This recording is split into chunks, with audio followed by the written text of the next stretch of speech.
have, this will probably, I think it's our last panel of the day until we go into the evening entertainment.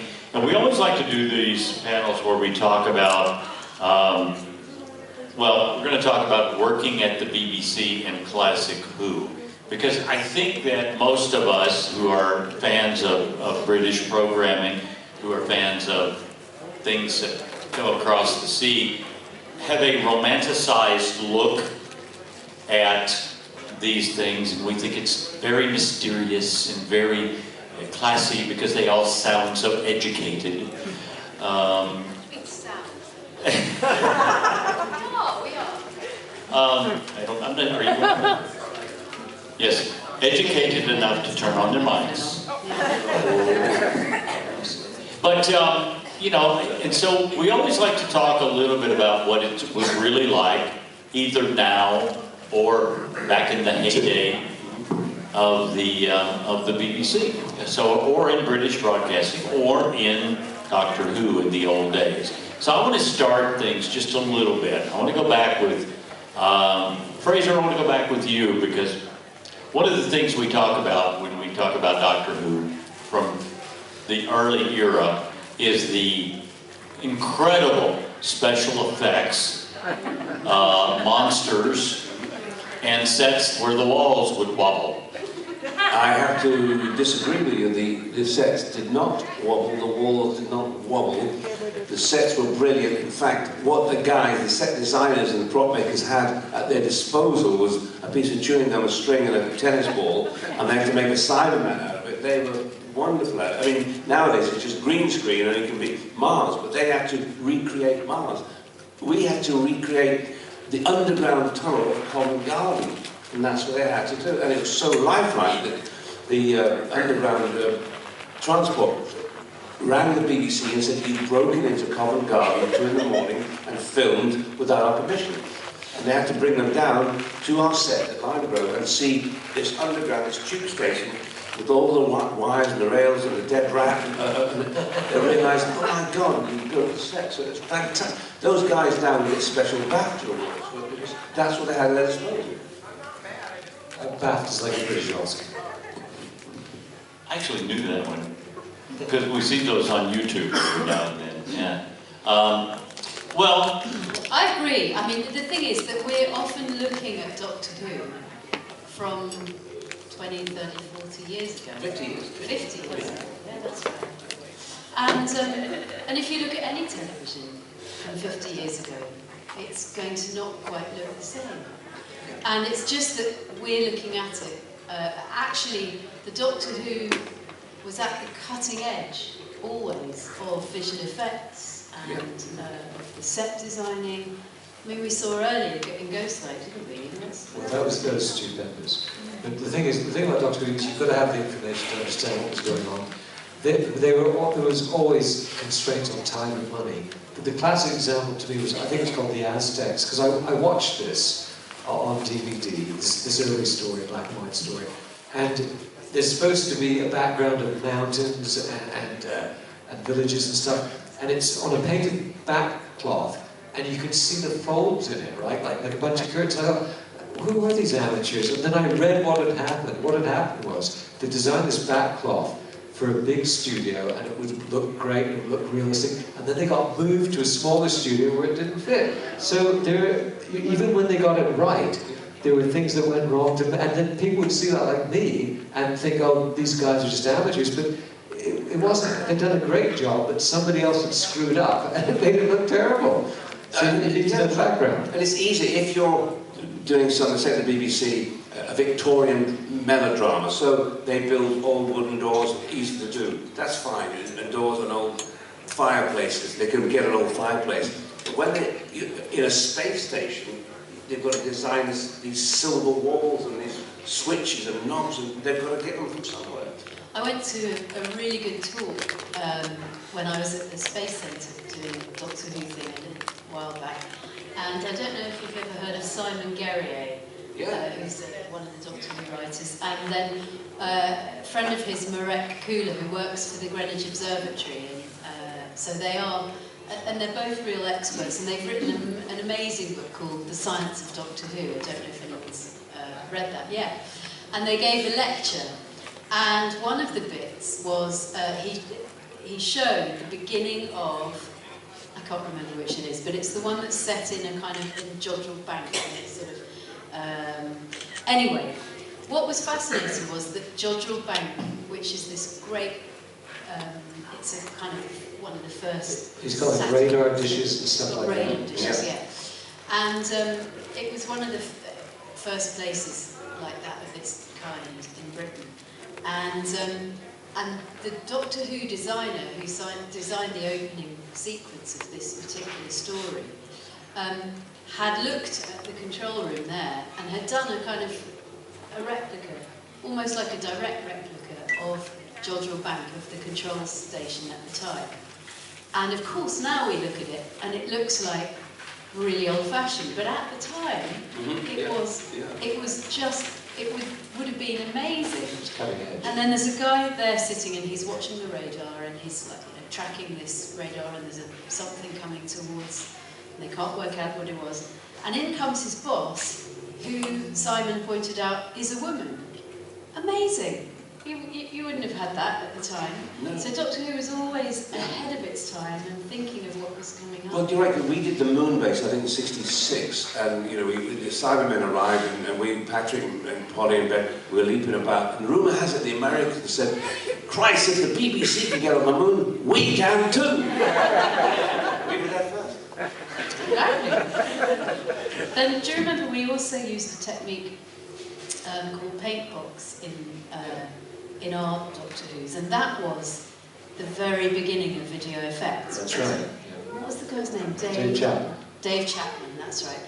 And so we went down to film Survival in this quarry, and then he put in the most amazing, he put 2 great big moons, didn't he, in the background, and he was doing some beautiful stuff. And all the skies were tinted to make them look round. Yeah. Which was your first Doctor? Apart from Mr. Crane, you did an early one, didn't you? Yeah, I did one with I'll tell you what, I'll turn the mic on, it helps. Got it. There we go. Yeah, yeah. I did an early one with Colin Baker, and but the thing I was going to go on about really is the fact that years ago, I'm going away from the sets and things, and because I think most of that's been said and this has come up with something else. But the thing is the rehearsals. Years ago, the BBC had rehearsal rooms in church halls, village halls, boys' clubs, all over West London, and we used to rehearse in there for a week. And you go in and there'd be all the tape over the floors that showing the different sets and things. But then that all changed when the BBC built their own rehearsal room, which we had the actors named the Acton Hilton, and which was great. Everyone who was there, anyone was there in the canteen at lunchtime. It was great. And then of course they had the films, their studios. You had Lime Grove, which I did most of my stuff from in the early days. And then you had Riverside Studios, and then lo and behold, one day we came up and they built the BBC Television Centre, which was phenomenal, and that was state of the art. And I myself, I miss it. I think it's a shame that they actually got rid of it, which is a very shame. I grew up at the BBC, literally grew up at the BBC, because I was working continually. I had chaperones and I had tutors. And at one point, there was no space in any of the rehearsal rooms, and we actually rehearsed in the canteen block of the new BBC Television Centre before it even opened. We worked there. But I'm sure a lot of actors have fond memories of Blue Assembly, Red Assembly, Green Assembly, the names of the various places. Which were just lovely, you know. I miss it, actually. And that's my contribution. Well, let me ask you a question about the structure of the BBC. It's basically the government runs it, is that correct? No. Okay. It's independent of the government, and it's funded by public subscription. People have to pay a licence fee.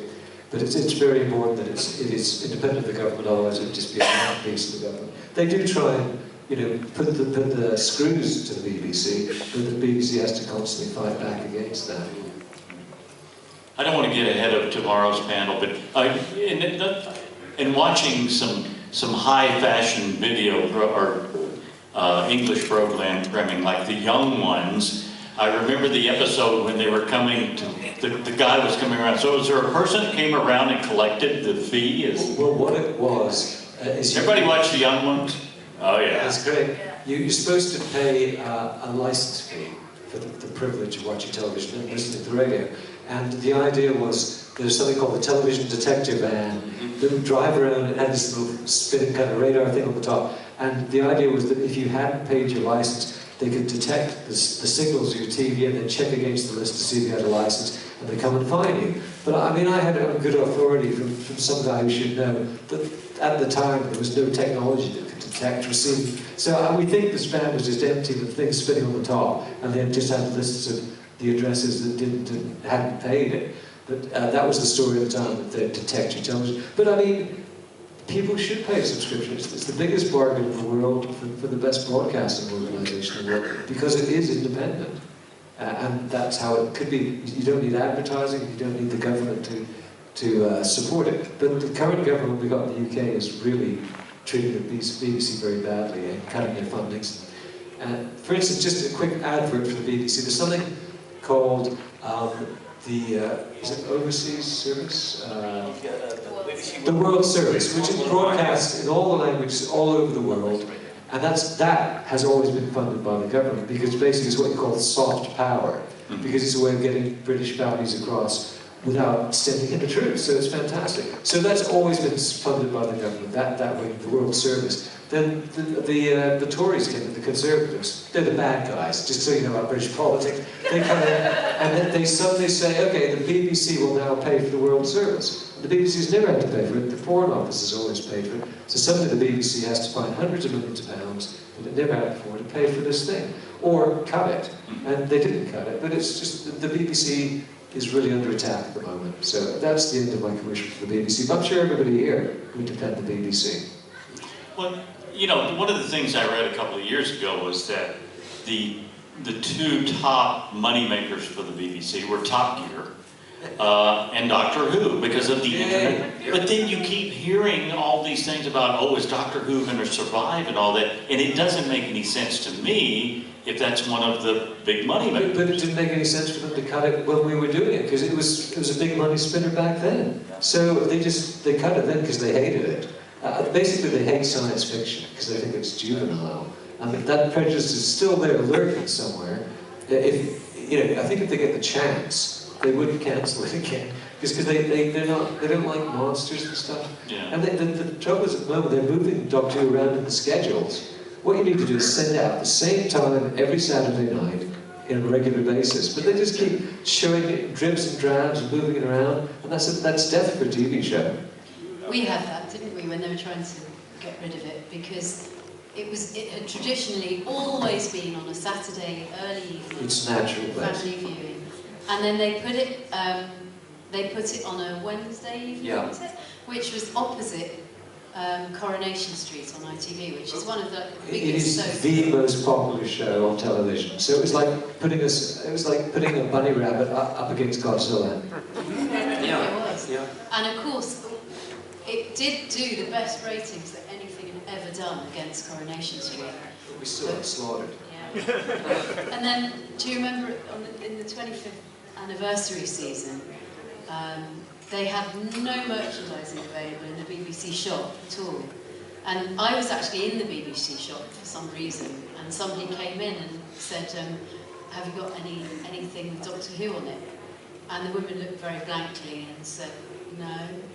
And I had to say, excuse me, I know where you can get some, and you know, like this contraband merchandise. And sent them off to this place called the Space something or other. Do you remember in Tweedy Street? It was this funny place which was doing BBC mugs, and it was daft because the BBC. Look how much money they make through merchandising. Oh God, yeah. I remember about 8 years ago at a convention, and rumour has it, oh, the BBC are going to start showing some of old Doctor Who's. I thought, oh great, no, I might. Fraser, don't get excited. We won't show any of yours, or Bill Hartness. Why? BBC policy not to show black and white television ever again. I went, so you will never show the Maltese Falcon or To Have and Have Not or any of those old movies? No, not going to show black and white. And that was it. Never showed us. Jeez. Colin. Yes? What are you going to say about that? What about? What about you not getting paid for? Yes, yes. Okay. Not a lot, really. I'm so sorry about that you didn't get paid for black and white prose. No. BBC is very funny, actually. I did a comedy series for the BBC called L for Leicester, about a driving instructor. It was on. 1, 2, 1. Oh, I'm back. And about a driving instructor. And Brian Murphy, he was an actor, an English actor called Brian Murphy, who played the lead. It's doing what you're doing.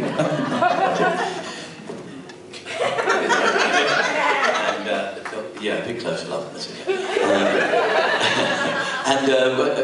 I saw Brian at a funeral a little while ago, and I said, why on earth haven't they shown L for Leicester again? It wasn't the funniest TV comedy ever, but it was pleasant. It was good fun to do, and I played a major role in it, as did Brian. And he said, for some strange reason, the BBC found it racist. I said, what do you mean racist? He said, I still don't know why they didn't show it. Because normally they show everything, you know, but they didn't show that. So that's another thing, you know, rather like you black and white stuff. Yeah. Thank you very much. Can I give you my tenuous Doctor Who link with Brian Murphy? Yeah. Well, it's not tenuous actually, it's pretty big. Brian Murphy was the guy who's responsible for Sylvester being an actor. Because he was at the Roundhouse, which is a theatre in Camden.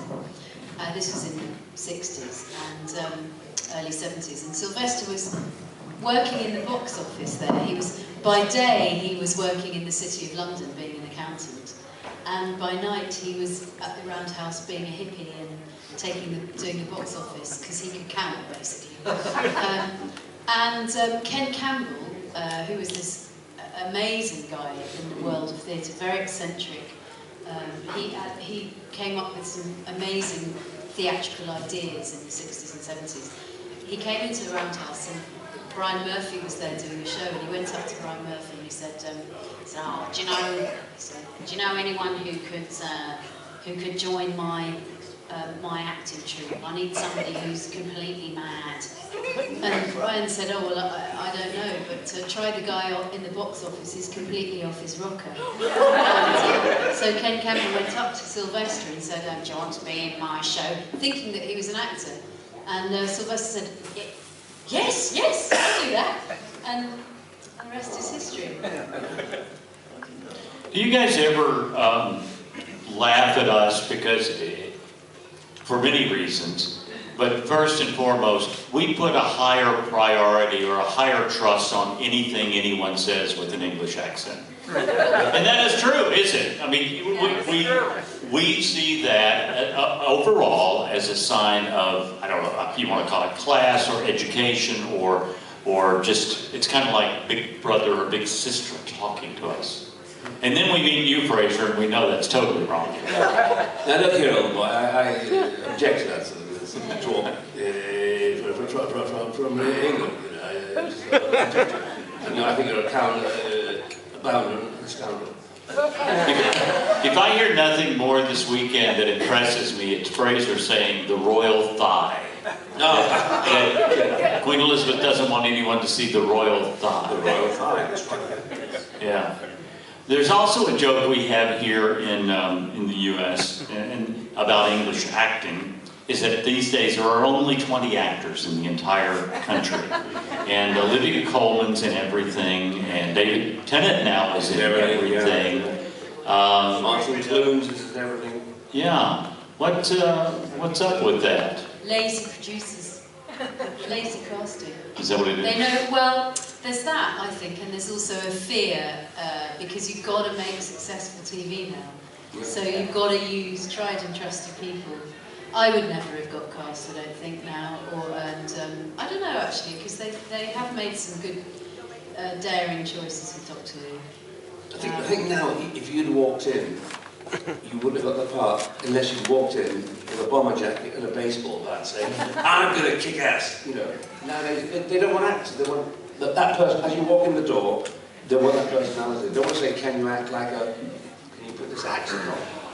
But it's the same with writers. They've actually got a list of writers they like to use, and they don't want to try anybody new.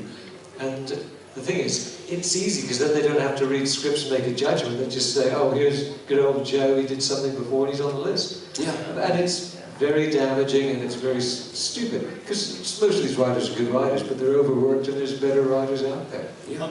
Okay, so we talked about the BBC, but now what is is it ITV, that independent now?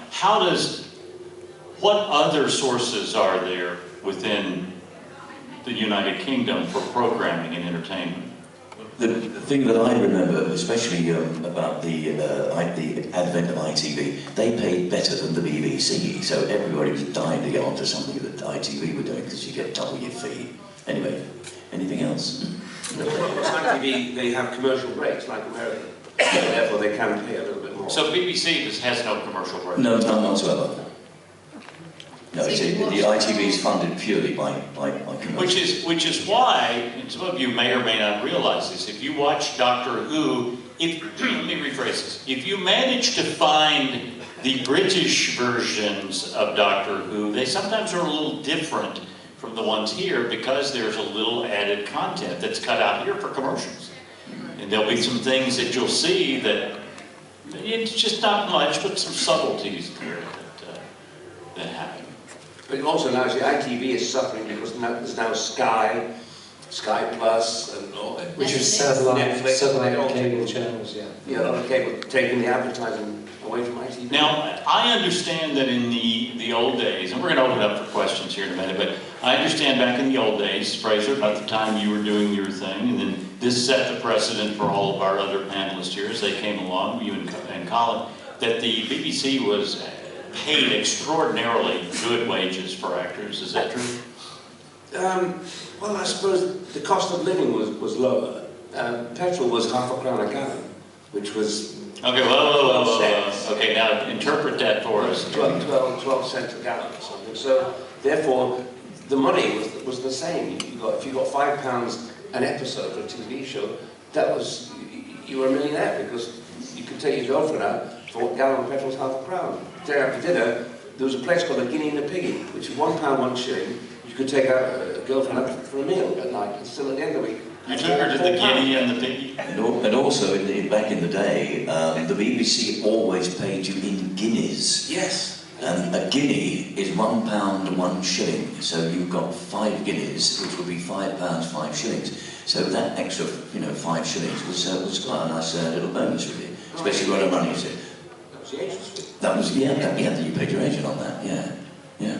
I said that jokingly because I've heard several guests over the years say that they didn't get paid very well when they did the shows.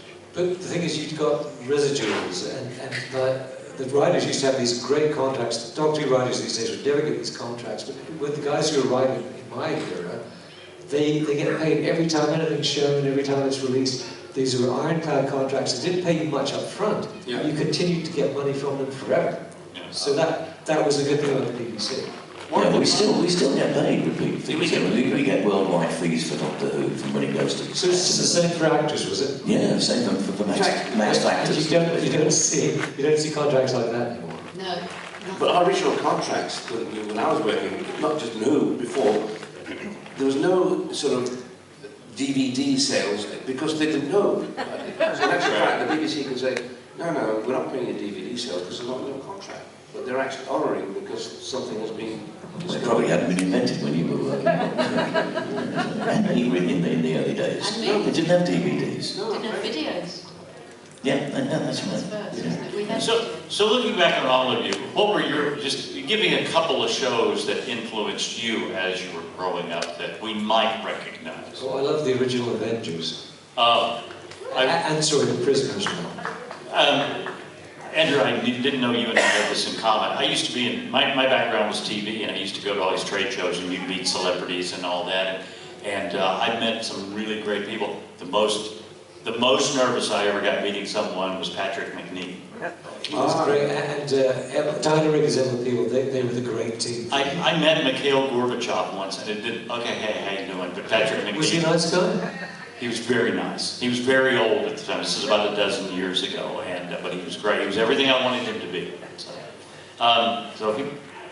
I think Thunderbirds and all the Jerry Anderson stuff. I loved that when I was growing up. That was a big influence on me. And then also Blue Peter that we were talking about earlier, with Val, John and Pete. Which is a kid's show. Peter Purvis, who obviously now I know very well. And in fact, I was doing a thing in Germany with him, a convention in Germany last year, and we drove back together to the airport in the van, and it was great. And I said, "You just don't realise, Peter," I said, if only my 8-, 9-year-old self could see me now, sitting here, talking to you. It's great. Yeah, but it's also quite strange, the fact that I don't know what influenced me as a child, because I didn't have a telly, so nothing was. We didn't have a television. And when we eventually got a television, it was for the coronation of the Queen, and the television was going to amount to a 6 foot high, 8 foot wide, with a screen as big as an envelope, and all the neighbours came around to watch it in black and white. But I didn't really want to. After that, I started working, of course, within television, and so I don't know what really influenced me. Certainly nothing at the very beginning of my television career. Was it more theatre? Did you go and watch any theatre? Yeah, I don't suppose it's... No, I really got into theatre. On my first major sort of theatre, in 1957, I was the youngest member of the Old Vic Company, playing the boys' parts in Shakespeare with that was incredible, and that was a brilliant experience. And that was my sort of first foray into the theatre, thrown right into the classics. That was amazing.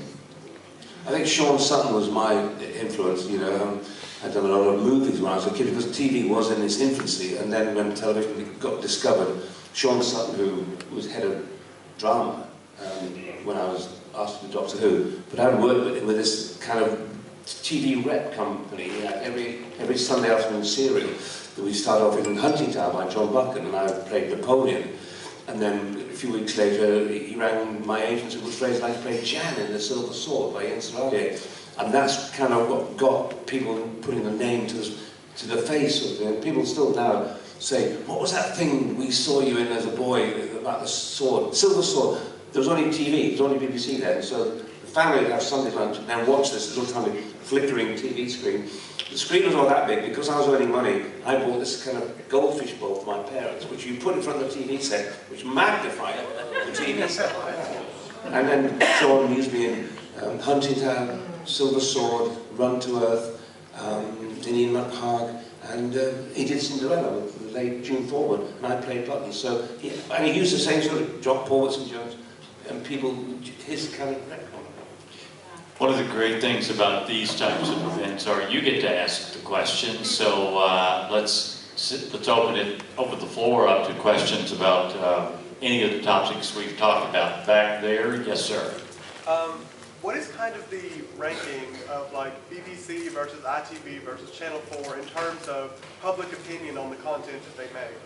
Well, it kind of keeps changing with one in the lead. BBC's often in the lead. ITV occasionally pulls the blinders, would say in the UK, which means does something really great, astonishing. Channel 4 used to have a lot, and even recently has had some great stuff. So it's constantly shifting, and that's good because it makes everybody play the top of their game. Channel 4 used to be the naughty channel. Yeah, and sort of The naughty channel? Yeah. Yeah, and they did a lot of kind of documentaries and comedy. But people don't watch TV in the same way. I'm sure it's the same in the States. Because like my kids, who are now 13 and 17, they never watch TV. Apart from, I have a date with my younger son, and we watch Dance Moms. He's a dancer, and we sit there going, the terrible behaviour of these dance moms. Yeah. Does anybody know what Dance Moms is? I don't know. You do? Yeah, you see. What, is it moms dancing or? No, it's like sort of like pageant moms. Oh, okay, gotcha. All right, Scott. BET has a show similar to dancing. Yeah. That show. Yeah. But my question is, I know, how did y'all first hear of Doctor Who? Did you watch it on TV first, and then, or did you just learn it? I had an annual with William, which was this book with William Hartnell on the front.